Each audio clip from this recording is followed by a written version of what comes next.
येळकोट येळकोट. हात वर करा सगळे. येळकोट येळकोट.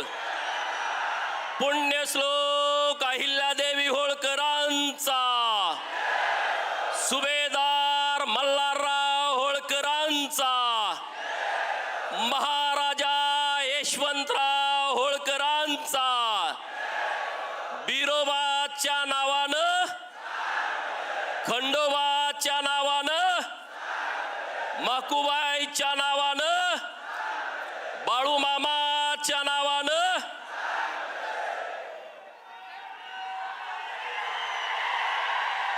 आज 31 मे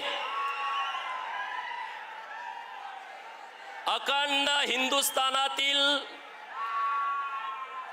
शेकडो कोटी हिंदूंचं आराध्य दैवत राष्ट्रमाता पुण्यश्लोक अहिल्यादेवी होळकर यांची जयंती. या जयंतीच्या निमित्तानं आपल्या सर्वांच्या वतीनं मी अहिल्यादेवींच्या चरणी कोटी कोटी अभिवादन करतो. अहिल्यादेवींना अभिवादन करण्यासाठी आज सकाळी राज्याचे लोकप्रिय मुख्यमंत्री देवाभाऊ हे चौंडीमध्ये येऊन अहिल्यादेवींच्या चरणी नतमस्तक होऊन, दिल्लीला काही कार्यक्रम असल्यामुळं आजच्या या सभेला उपस्थित राहू शकले नाहीत. दुसरे राज्याचे नेते, लोकप्रिय उपमुख्यमंत्री अनाथाचा नाथ एकनाथरावजी शिंदे साहेब व्यासपीठावरती आहेत. ज्यांच्या अध्यक्षतेखाली ही जयंती होते ते आपल्या सर्वांचे नेते, महाराष्ट्राच्या विधान परिषदेचे सभापती माननीय राम शिंदे साहेब व्यासपीठावरती आहेत. अहिल्यादेवींची चौंडी डेव्हलप झाली पाहिजे, लोकांना कळली पाहिजे म्हणून रात्रंदिवस ज्यांनी मेहनत घेतली ते आपल्या सर्वांचे आदरणीय अण्णासाहेब डांगे साहेब हेही व्यासपीठावरती आहेत. माननीय जयाभाऊ गोरे, माननीय शिवेंद्र महाराज भोसले, माननीय दत्ता मामा भरणे, माननीय सुनेत्राताई वहिनी हे सगळे मंत्री महोदय येऊन गेलेले आहेत. व्यासपीठावरती सर्व मान्यवर आहेत. मी जास्तीचा वेळ घेत नाही, परंतु आज आपण इतक्या उत्साहामध्ये आनंदामध्ये चौंडीला आपण येत असतो. मित्रांनो, ही चौंडी ही पुण्यभूमी आहे, ही क्रांतिकारी भूमी आहे, हे आपलं ऊर्जा स्थान आहे, हे आपलं स्फूर्ती स्थान आहे, हे आपल्या सगळ्यांच्या जीवनामध्ये परिवर्तन करण्याची ताकद असणारं हे चौंडी हे स्थान आहे. ही तीर्थभूमी आहे. जसं पांडुरंगाचं पंढरपूर आमच्यासाठी पुण्यभूमी आहे, जसं रायगड आमच्यासाठी पुण्यभूमी आहे, जशी चैत्यभूमी आमच्यासाठी परिवर्तन भूमी आहे, तशी चौंडी या महाराष्ट्रातल्या बहुजनांच्या आयुष्यामध्ये बदल घडवणारी प्रचंड शक्ती असणारी ही भूमी आहे. अहिल्यादेवींचा जन्म 31 मे 1725 चा मानकोजी शिंदे आणि सुशीला शिंदे यांच्या पोटी हे रत्न जन्मला. मित्रांनो, तो काळ बघा, ती परिस्थिती आठवा. सीना नदीच्या काठावरती 8 वर्षाचं वय असताना अहिल्यादेवी त्यांच्या मैत्रिणींच्या सोबत सीना नदीच्या किनाऱ्यावरती वाळूमध्ये खेळत होत्या आणि त्या वाळूमध्ये खेळत असताना एक फौज वाऱ्याच्या वेगानं येत होती. सगळ्या मुली घाबरल्या. घोड्यांच्या टापाचा आवाज आला आणि त्या टापांच्या आवाजानं लहान लहान जी त्यांच्या मैत्रिणी होत्या त्या सगळ्या पळून गेल्या. परंतु एक मुलगी तिथून जागा सोडायला तयार नाही. घोड्यांच्या टापाचा आवाज जवळ जवळ झाला तरी मुलगी हटायला तयार नाही. घोड्याचा पाय अहिल्यादेवींच्या अंगावरती पडणार, परंतु ती मुलगी हल्ली नाही अशी कवटाळून बसते आणि थोरले बाजीराव पेशवे त्या घोड्याला पकडतायत आणि मुलीला खवळतायत की अरे तुला काही जीवाची भीती आहे की नाही.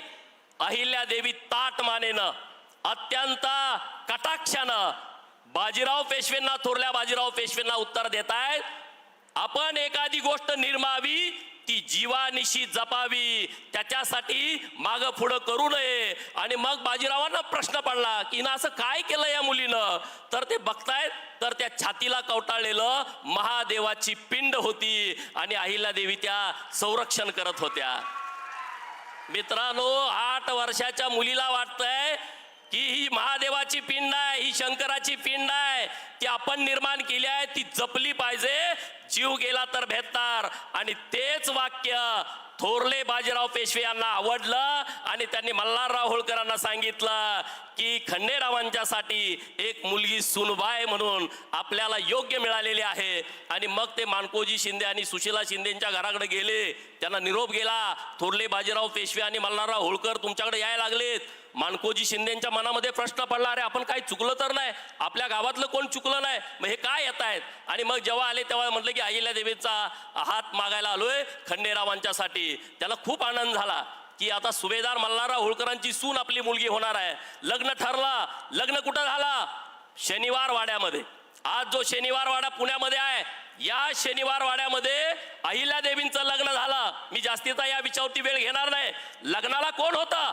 लग्नाला छत्रपती शिवाजी महाराजांचे नातू शाहू महाराज हे अहिल्यादेवींच्या लग्नाला उपस्थित होते. म्हणजे हे नातं कधीपासूनच आहे बघा. शिवाजी महाराजांचे नातू स्वतः उपस्थित आहेत. थोरले सुभेदार थोरले बाजीराव पेशवे हे लग्नाचा सगळा खर्च बघतायत. वरबाप असल्यासारखं त्या लग्नामध्ये वावरतायत. अहिल्यादेवींना 2 किलो सोन्याचे दागिने हे थोरले बाजीराव पेशवे यांनी लग्नामध्ये अहिल्यादेवींना घातले होते. हे यांचं नातं होतं, थोरले बाजीराव आणि सुभेदार मल्हारराव होळकरांचं. अरे तिथून पुढचा इतिहास तुम्ही बघताय. 8 वर्षाची मुलगी जाते, गौतमीबाई त्यांच्या सासू त्यांना मार्गदर्शन करतात आणि पुढचा सगळा इतिहास आपल्याला माहिती आहे. मला वेळ कमी आहे, मी त्या खोलामध्ये जास्त जात नाही. अहिल्यादेवींनी काय काम केलं कुणी आम्हाला सांगितलं नाही. अरे जेव्हा जेव्हा हे विरोधी पक्षाची लोक महाराष्ट्राच्या सत्तेमध्ये होती ना, त्यांना कधी अहिल्यादेवींची आठवण आली ना, त्यांना कधी वाटलं अहिल्यादेवींचा इतिहास या महाराष्ट्राला माहीत व्हावा. जेव्हा जेव्हा महायुतीचं सरकार या राज्यामध्ये आलं तेव्हा तेव्हा अहिल्यादेवींच्या विचारानं काम करण्याचा प्रयत्न त्या सरकारने केलाय. मित्रांनो, आज आपल्याला अहिल्यादेवींचा इतिहास गेल्या वर्षी इतक्या लोकांना कळाला. त्रिशताब्दी जयंतीचं वर्ष होतं. जयंती तर आपण सगळे साजरे करत आहोत, आपल्या सगळ्यांना माहित आहे. परंतु गेल्या वर्षीचं त्रिशताब्दी जयंतीचं वर्ष तुम्ही आम्ही बघितलं. नरेंद्र मोदी साहेबांनी दिल्लीमध्ये बैठक घेतली 10 मे 2025ला. अखंड देशातले सगळे मुख्यमंत्री त्या बैठकीला उपस्थित होते आणि त्या बैठकीचा एकच विषय होता की त्रिशताब्दी जयंतीचं वर्ष देशभर साजरं करायचं. देशभर शक्य नाही बाबांनो हे. आज पण मी तुमच्याशी बोलत असताना अख्ख्या देशामध्ये जयंतीचा कार्यक्रम होतोय. मित्रांनो, या साध्या सोप्या गोष्टी नाही आहेत. याच व्यासपीठावरती 2023ला राज्याचे मुख्यमंत्री एकनाथ शिंदे साहेब, राज्याचे लोकप्रिय उपमुख्यमंत्री देवाभाऊ यांच्या उपस्थितीमध्ये तुमचे सगळे लाखो लोक इथं होती. तुमच्या समक्ष माननीय प्राध्यापक राम शिंदे सर आणि मी भावना व्यक्त केली की अहमदनगरचं नाव बदलावं आणि अहिल्यानगर करावं. मित्रांनो, एखाद्या गावामध्ये तुम्ही बोर्ड लावायला जावा, महाराष्ट्रामध्ये वाद तयार होतोय. राज्यातला सर्वात मोठा जिल्हा, राजकीय दृष्ट्या संवेदनशील, या जिल्ह्याचं नाव 16 महिन्यामध्ये बदललं. मी तुम्हाला धन्यवाद देतो सरकारला, देवाभावना देतो, एकनाथ शिंदे साहेबांना देतो. ही भावना हृदयातून असल्याशिवाय हे काम होत नाही. स्वतः हिंदू हृदय सम्राट बाळासाहेब ठाकरे 88ला बोलले होते, औरंगाबादला मी औरंगाबाद म्हणणार नाही, संभाजीनगर म्हणणार. परंतु 88, 98, 2008, 2018 आणि 2022ला औरंगाबादचं नाव बदललं आणि धर्मवीर छत्रपती संभाजीनगर ठेवलं. हिंदू हृदय सम्राटांनी बोलल्याच्या नंतर एवढी वर्ष लागली. मित्रांनो, अहिल्यादेवींच्या प्रति स्वच्छ भावना असल्याशिवाय असले निर्णय होऊ शकत नाहीत. ते निर्णय आपल्या सरकारने घेतलेले आहेत. बाकीच्या योजनावरती मी जात नाही. माझ्या काही मागण्या आहेत सरकारकडं, कारण हे सरकार आपल्या बाजूच आहे. अहिल्यादेवींनी जे काम केलंय, नुसतं मंदिरं बांधायचं काम नाही केलं. अरे जेव्हा हा हिंदू धर्म संकटात होता, हिंदू धर्म अडचणीत होता, आमच्या अस्मितेवरती घाला घातला जात होता, मोगल सातत्यानं आक्रमण करत होते, मोगल सातत्यानं मंदिरं उद्ध्वस्त करत होते, मोगल सातत्यानं मंदिरातल्या मूर्तींचं मूर्ती भंजन करत होते. कारण त्यांना माहित होतं या देशातल्या करोडो हिंदूंची अस्मिता ही यांची देवता आहेत. त्यांच्यावरती जर अटॅक केला तर हे ना उमेद होतील, हे गुलाम होतील, यांच्यामध्ये शक्ती राहणार नाही, यांच्यामध्ये ताकद राहणार नाही. म्हणून त्यांनी मंदिरं उद्ध्वस्त केली. अखंड भारतातल्या मंदिरांचा जीर्णोद्धार पुण्यश्लोक अहिल्या देवींनी त्यांच्या स्वतःच्या पैशातनं केलाय. कुठलं राजघराणं आहे असं सांगा? स्वतःच्या पैशातनं. महिलांच्यासाठी वेगळा कोश, खाजगी कोश होता होळकर घराण्याचा. अरे हे इतिहास जुना असेल पण हे आधुनिक होते. आज आम्ही संविधान अनुभवत असेल पण अहिल्या देवींनी राज्यकारभार हा संविधानानुसार चालवला. लोकांना केंद्रबिंदू स्थानी मानून चालवला. राजाच्या पोटी राजा ही संकल्पना होती. अहिल्या देवींनी ती संकल्पना बाजूला ठेवली आणि लोकांना केंद्रबिंदू स्थानी मानलं. आणि म्हणून देवाभाऊंच्याकडे आणि एकनाथ शिंदे साहेबांच्याकडे माझी विनंती आहे, साहेब आपल्या राज्य सरकारच्या माध्यमातून अहिल्या देवींचं चरित्र हे लोकांच्या पर्यंत गेलं पाहिजे. त्याच्यासाठी अहिल्या देवींच्या चरित्र निर्मितीवरची एक समिती सरकारनं तात्काळ गठीत केली पाहिजे, अशी आमच्या सगळ्या लोकांच्या वतीनं मी माननीय मुख्यमंत्री आणि उपमुख्यमंत्री महोदयांच्याकडे मागणी करतोय. आम्ही सगळे भटके विमुक्त आहोत. या देशाला 15 ऑगस्ट 1947ला स्वातंत्र्य मिळालं, पण भटक्यांना स्वतंत्र 15 ऑगस्ट 1947ला मिळालं नाही. कारण इंग्रजांना माहित होतं हे भटके क्रांतिकारी आहेत, हे भटके एकदम धाडसी आहेत, हिम्मतवान आहेत. आणि त्यांनी सगळ्या भटके विमुक्तांच्या कपाळावरती गुन्हेगारीचा सिक्का मारला. भारत 15 ऑगस्ट 1947ला स्वतंत्र झाला, पण या भारतातल्या शेकडो भटक्या जमाती या 31 ऑगस्ट 1952ला स्वतंत्र झाल्या. म्हणजे 5 वर्ष 16 दिवसानंतर या देशातल्या भटक्या विमुक्तांना स्वातंत्र्य मिळालं. इंग्रजांनी शिक्का मारला आमच्यावरती गुन्हेगारीचा. तो शिक्का पुढच्या पिढीनं गोंधनामध्ये बदलला. गुन्हेगारीचं गोंधन भटक्या विमुक्तांच्या कपाळावरती लाभलं. मी देवाभाऊंना आणि एकनाथ शिंदे साहेबांना विनंती करतो, हे जे आमच्या कपाळावरती गुन्हेगारीचा सिक्का लागलाय हे पाप पुसायचं असेल तर राज्य सरकारनं भटक्या विमुक्तांच्यासाठी एक वेगळा आयोग स्थापन करावं, अशी विनंती मी राज्य सरकारकडे करतोय. आणि महाराष्ट्र देशातलं पहिलं राज्य ठरेल की जे भटक्या समाजासाठी आयोग स्थापन करताय. या आयोगाच्या माध्यमातून आमचं मागासलेपण सिद्ध होईल. अरे पालावरती आज लोकांच्या वरती अन्याय अत्याचार होतोय. पालं जाळून टाकली जात आहेत. आमच्या तरण्या ताट्या पोरी पालावरती उघड्यावरती राहत आहेत. कुठल्या गावात जायचं? स्मशानभूमीजवळ, ओढ्या पात्रामध्ये, गावाच्या गावंदरीमध्ये, गावाच्या शाळेजवळ, पुलाच्या खाली ही आमची सगळी लोक राहत आहेत. यांच्यावरती अन्याय अत्याचार होतोय. पुण्यामध्ये परवा प्रकरण घडलं, हे माननीय मुख्यमंत्री महोदयांच्या कानावरती घातला आणि माननीय मुख्यमंत्री महोदयांनी तात्काळ निर्णय घेतला. या महाराष्ट्रातल्या भटक्या विमुक्तांच्या वरती जो अत्याचार होतोय तो अत्याचार झाला नाही पाहिजे, म्हणून भटके विमुक्त अत्याचार प्रतिबंध समिती स्थापन करण्याचा निर्णय राज्य सरकारने घेतलाय. जोरदार टाळ्या वाजवून सरकारचं आपण अभिनंदन करूया. जोरदार टाळ्या वाजवा. अरे आम्हाला काय मिळालं या सगळ्या व्यवस्थेमध्ये? आज आम्ही आरक्षण मागतोय. धनगराची पोरं म्हणतायत आमच्या आरक्षणाची अंमलबजावणी करा. का आम्ही आरक्षणाची अंमलबजावणी करा म्हणतोय? जिसकी जितनी संख्या भारी उसकी उतनी भागीदारी, या तत्वावरती आम्हाला न्याय मिळत नाही. किती आमदार आहेत आमचे? कुठल्या कुठल्या पार्ट्या आम्हाला तिकीट देतात? नाही आम्हाला तिकीट मिळत. तिकीट मिळालं तर निवडून यायची आमच्याकडे ताकद नाही, आमच्यामध्ये क्षमता नाही. 1.5 कोटी असणारा समाज आज सत्तेमध्ये नाही, राजकारणामध्ये आमचा वाटा नाही, प्रशासनामध्ये आमचा टक्का नाही. आमचे IAS IPS किती आहेत? आमचे तहसीलदार, आमचे प्रांत किती आहेत? आमचे पोलीस इन्स्पेक्टर DYSP किती आहेत? याची संख्या फार कमी आहे. आणि म्हणून आमची सरकारकडे मागणी आहे. सुप्रीम कोर्टामध्ये आमच्या विरोधात निकाल गेला. एक आमची याचिका काढून टाकली. सरकारला मी धन्यवाद देतो. कालच्या 26 तारखेला सुप्रीम कोर्टामध्ये तारीख होती. राज्याचे मुख्यमंत्री महोदयांनी लक्ष घातला. आमची जी केस काढून टाकली होती ती सुद्धा केस परत सुप्रीम कोर्टानं सेटल केलेली आहे आणि चालवण्याचा अधिकार दिलेला आहे. मी धन्यवाद देतो. पण एवढ्यावर थांबून चालणार नाही. सरकारनं लक्ष देण्याची आवश्यकता आहे. सुप्रीम कोर्टामध्ये धनगरांच्या बाजूनं निर्णय व्हावा यासाठी सरकारनं रात्रीचा दिवस करावा.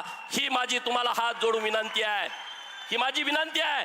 धनगराच्या आरक्षणाचा प्रश्न मिटल्याशिवाय आमच्या आयुष्यामध्ये बदल होऊ शकत नाही. ती क्षमता, ती ताकद आमच्यामध्ये नाही.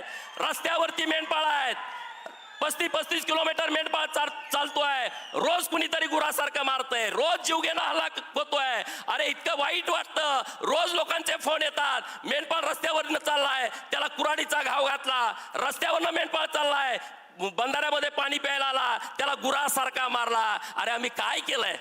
आम्ही काय केलं? आमच्याकडून नुकसान झालं, भरून घ्या, पण तुम्ही त्याला गुरासारखं मारताय. अरे हे आमचं जीवन काय आहे? रोज सकाळी मेंढर सोडल्यानंतर झोपेपर्यंत 35 किलोमीटर आमचा बाप चालतो, उभ्या उभ्या भाकरी खातो, मेंढर एका जाग्यावरती थांबत नाहीत. हे कष्ट करणारा माझा समाज आहे. काहीतरी निर्णय सरकारच्या माध्यमातून घ्यावा. धनगरांना मला एवढंच सांगायचं आहे, तुम्ही संघटित व्हा, एकजूट व्हा. धनगर आरक्षण हा आपला हक्क आहे आणि तो मिळवल्याशिवाय आपल्याला गप्प बसायचं नाही. त्यासाठी आपण पाठपुरावा करायचा. जिथं कुठं संघर्ष करायची वेळ आली तर संघर्ष करायची तयारी आपल्याला ठेवली पाहिजे. दुसरा विषय, बाळूमामा आमचा आधुनिक काळातला संत आहे. बाळूमामाचं मंदिर हे काय नुसतं धनगरांचं नाही, सर्व समाज बाळूमामाला जातो. परंतु शिंदे साहेब, या बाळूमामाच्या मंदिराच्या बातम्या येत आहेत, टीव्हीला येते, पेपरला येते. काय बातम्या येत आहेत? दादा 20-20 कोटीचा भ्रष्टाचार. हे थांबलं पाहिजे. या बाळूमामाच्या मंदिरावरती माननीय मुख्यमंत्री महोदय आणि उपमुख्यमंत्री महोदय, विनंती आहे की तुम्ही या बाळूमामाचं मंदिर सरकार जमा करून घ्या.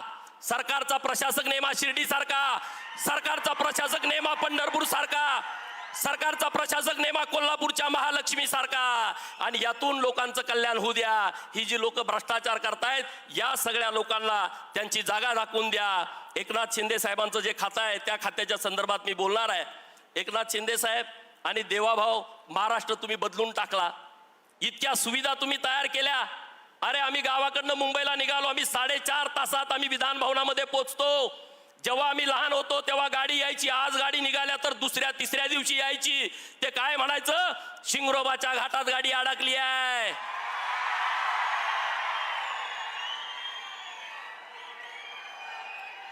काय म्हणायचे?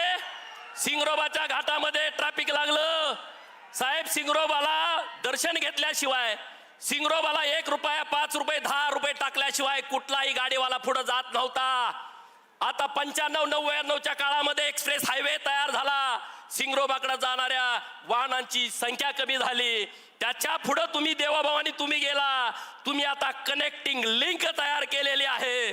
5 मिनिटामध्ये आम्ही तिथून जातोय. अरे सिंगरोबा कोण आहे? शिंगरोबा नुसता धनगर नाही, शिंगरोबा एक राष्ट्रभक्त आहे.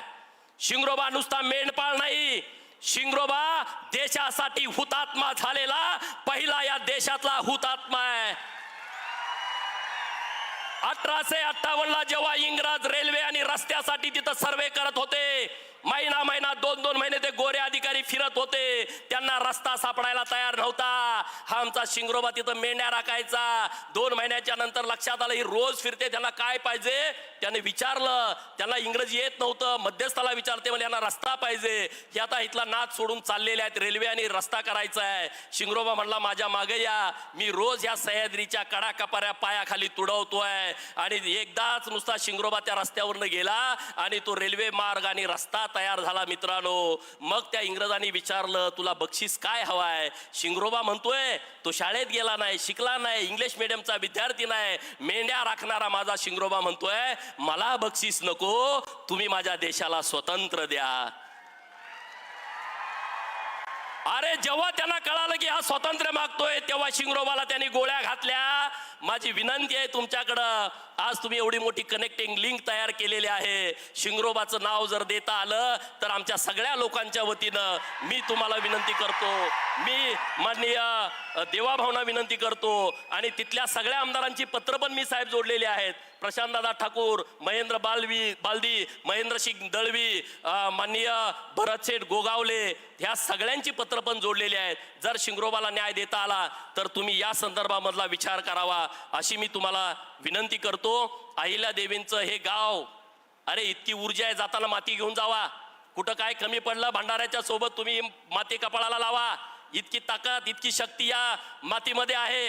राम शिंदे साहेब बघताय तुम्ही, आज राज्याच्या सर्वोच्च पदावरती बसलेले आहेत. हा अहिल्या देवींचा आशीर्वाद आहे. आणि त्यामुळं इथं कुणी राजकारण करायच्या भानगडीत पडू नका. इथं राजकारण करल त्याची माती झाल्याशिवाय राहत नाही. हा इतिहास आहे, हा इतिहास आहे. इथं व्यासपीठावर जागा मिळाली नाही मिळाली खाली बसायचं, काही टेन्शन घ्यायचं नाही. हे सन्मानाचं ठिकाण आहे, हे परिवर्तनवादी ठिकाण आहे. अरे अहिल्या देवींचा जन्म जेवढा सन्मान या सरकारनं केला तेवढा सन्मान कुणीही मागच्या 300 वर्षामध्ये केला नाही. अत्यंत जबाबदारीनं बोलतोय, 300 वर्षामध्ये कुणी केलं नाही. अरे अहिल्या देवींचा फोटो त्यांना माहित नव्हता. आज सुद्धा काही गडी पोस्ट टाकतात. सुभेदार मल्हारराव होळकरच्या जागी यशवंतराव होळकरांचा फोटो टाकतात, यशवंतराव होळकरांच्या जागी तिसरा टाकतात. काही संबंध नाही यांचा. कारण ह्याने आमच्या नुसत्या मताचा वापर केला ना, ह्याने आमचा सन्मान केला, ह्याने आमचा लोकांचा नुसता मजूर म्हणून वापर करून घेतला, आमच्या शौर्याचा गैरफायदा घेतला, परंतु आम्हाला सत्तेमध्ये वाटा दिला नाही, निर्णय प्रक्रियेमध्ये आम्हाला कधी येऊ दिला नाही. आज हे लोक सगळी ज्या ताकदीने एकत्रित येत आहेत त्याचं कारण असं आहे, लोकांच्या मध्ये प्रचंड जागृती झालेली आहे आणि त्यांना विश्वास आहे की महायुतीचे नेतेच या सगळ्या गोरगरीब लोकांना सत्तेमधला वाटा देतील आणि तो वाटा आपण आमच्या सगळ्या लोकांना द्यावा अशी तुम्हाला विनंती करतो. एकनाथ शिंदे साहेबांनी देवाभाऊंना खूप खूप शुभेच्छा देतो. कारण खूप शुभेच्छा यासाठी देतो, गेल्या 5 वर्षामध्ये वेळ नाही, धनगरांचे एवढे प्रश्न मिटवलेत, एवढे प्रश्न 1 मे 1960 नंतर कुणीच मिटवले नाहीत. ज्यांना कुणाला चर्चा करायची आहे त्यांनी माझ्या सोबत चर्चा करावी. ज्यांना कुणाला चर्चा करायची आहे तुम्ही आमच्या सोबत चर्चा करा की आम्ही या विषयावरती ठामपणे बोलू शकतो. कुणी केलं नाही आणि म्हणून मी तुम्हाला सांगतो, आपण सगळे संघटित होऊन एकत्रित येऊन महायुतीच्या पाठीमागे ठामपणे उभं राहूया. अहिल्या देवींच्या चरणी परत एकदा नतमस्तक होतो आणि थांबतो. जय हिंद, जय महाराष्ट्र. हॅलो, धन्यवाद सन्माननीय आमदार गोपीचंद पडळकर साहेब. खरं तर पडळकर साहेब तुमच्या भाषणानंतर वाटलं आमचा आवाज आता निघतो की नाही, मग मागे वळून बघितलं शिंदे साहेब तर पाठीराख्या अहिल्याबाई होत्या, त्यामुळे महिला शक्तीचा आवाज सुद्धा दबणार नाही हेही तेवढंच खरं. मंडळी, राजसत्ता हातात असताना सुद्धा ज्यांनी सेवेला धर्म मांडलं, प्रजेला कुटुंब मांडलं आणि न्यायाला सर्वोच्च मानलं त्या पुण्यश्लोक अहिल्यादेवी.